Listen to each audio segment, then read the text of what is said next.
kids. Hope you're doing okay. I have chosen a story today that I really like the pictures, and it's told like a diary. So they're like entries into a journal, into a diary. So I kind of have a favor to ask of you. After you hear the story, I would be interested in what you all think the moral of the story is. So once you hear it, and if you think of anything, please email it to me, and then I'll tell you what I get out of the story after I hear from you all. And again, this is not homework. You can just listen to the story. The pictures are absolutely incredible, but I would just like to hear what someone else gets out of the story. It's called The Wretched Stone, and it's by Chris von Altsberg, who also wrote The Polar Express. So I hope you enjoy it, and this is excerpts from the log of the Rita Ann, Randall Ethan Hope, the captain. May 8th. We finished bringing supplies aboard early in the morning. At midday, we left on the tide and found a fresh breeze just outside the harbor. It is a good omen that our voyage has begun with fair wind and a clear sky. May 9th. The first mate, Mr. Howard, has brought together a fine crew. These men are not only good sailors, they are accomplished in other ways.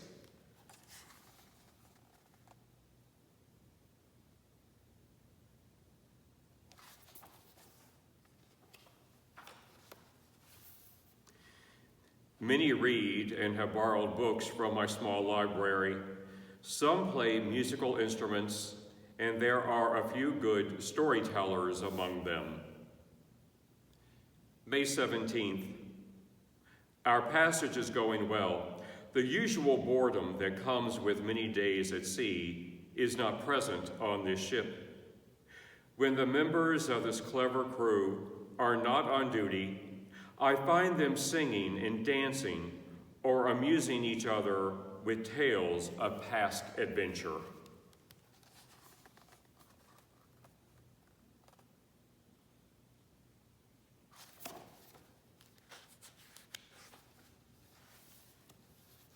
June 5th, land ho. Slightly before sunset, we spotted an island. I have consulted my charts, but do not see it recorded. This is odd, since ships have sailed through these waters for years. Apparently, they have all missed this small place. We are low on water and would be happy to find fresh fruit growing there. Tomorrow, I will take some men ashore and look about.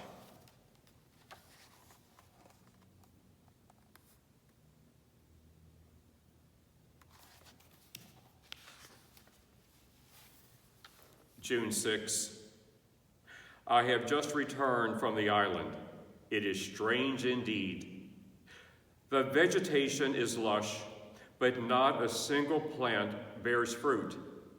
The air has an odor that at first seems sweet and pleasant, then becomes an overpowering stink. I saw no sign of animal life, not even an insect. We found a spring that had water too bitter to drink. We also discovered something quite extraordinary, which I have brought aboard.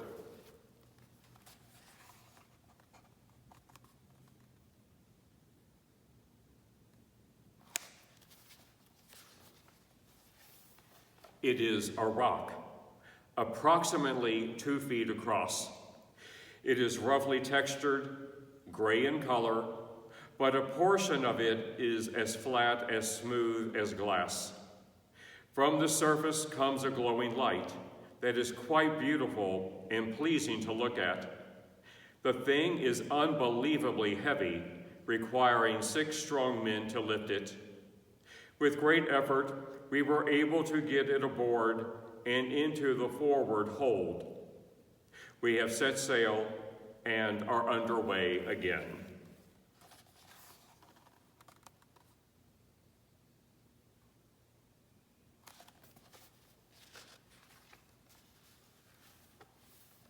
June 10th.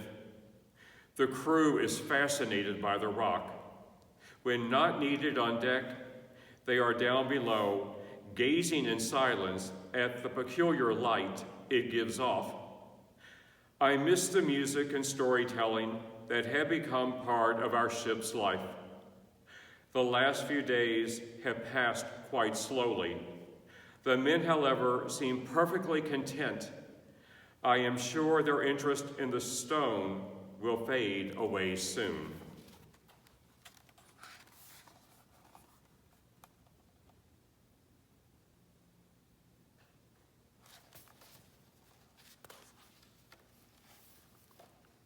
June 13th.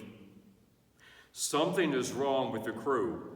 They rarely speak, and though they swing through the rigging more quickly than ever, they walk the decks in a clumsy, stooped-over fashion. Last night, I heard shrieks coming from the forward hold. I believe they have contracted some kind of fever that came on board with the stone. I told Mr. Howard that tomorrow I will have the thing thrown overboard.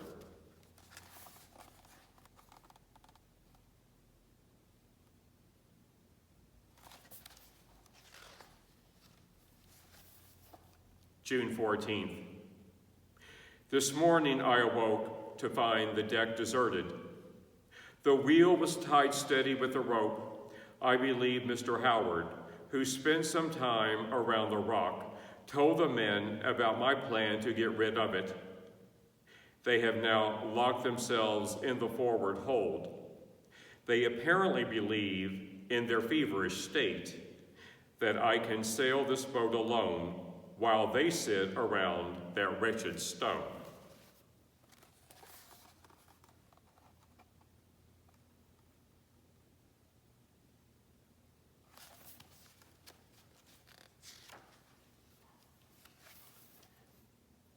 June 15th.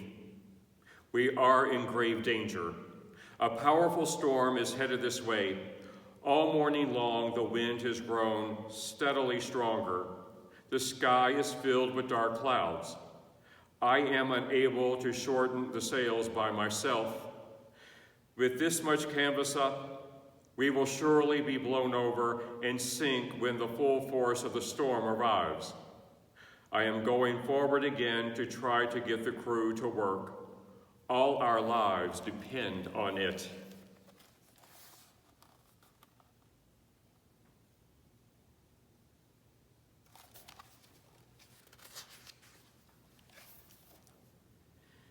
This is, I am sure, my last entry. What I have just seen is so horrifying, I barely have the strength to write it down. After I pounded at the door to the forward hatch, it finally swung open. But it was not a man who opened the door, it was an ape. The whole crew has turned into hairy beasts. They just sat there, grinning at that terrible rock. They don't understand a word I say. We are doomed.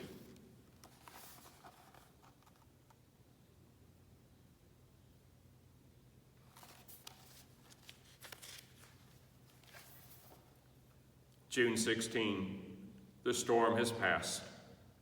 The Rita Ann is still afloat, but both masts and rudder are lost. The stone has gone dark. We were struck by lightning twice during the storm. I believe that was the cause. Unfortunately, the crew is unchanged. They are still beasts, but seem sad and lost without the glowing rock. I have moved them back to their quarters.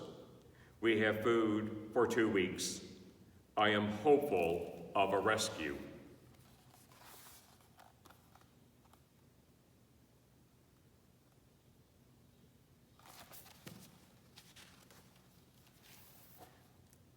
June 19.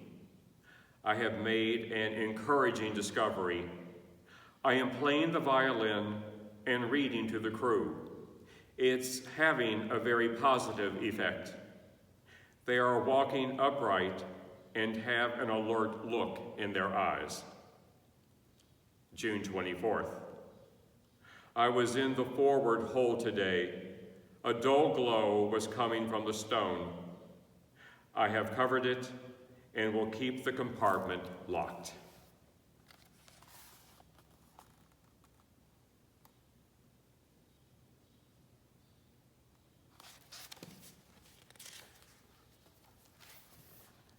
June 28. I am happy to report that the men have returned to normal. It seems that those who knew how to read recovered most quickly. June 30th. We are saved. A ship has been spotted off our starboard side. I have decided to scuttle the Rita Ann. There is only one place for the wretched stone. Before we abandon ship, I will set a fire that will send this vessel and her cargo to the bottom of the sea.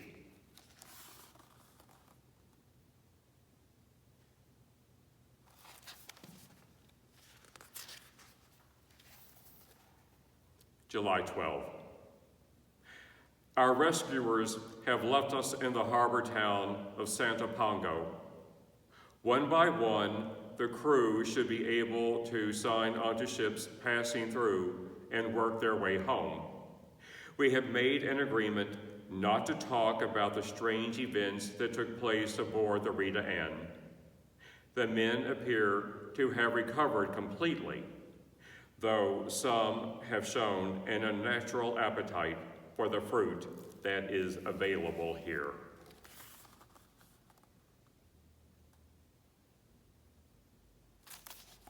So kids, that is the story of the wretched stone. I love the artwork, and I know what I'm kind of getting out of the story. I'd like to hear what you all think the story is about. So after you've watched it, if you want to email me some ideas or suggestions about what you think it's about, we can talk about those at a later taping, and then I'll tell you what I got out of the story. So I hope you're doing okay. I do continue to miss you. I know the school year is coming to an end, I think next Thursday, and I will continue to read a story every day until then. In the meantime, be kind to one another, be nice to one another. We will get through this. I love you all very much, and on the count of 3, we'll conclude with a fist bump. 1, 2, 3. Bye. See you tomorrow.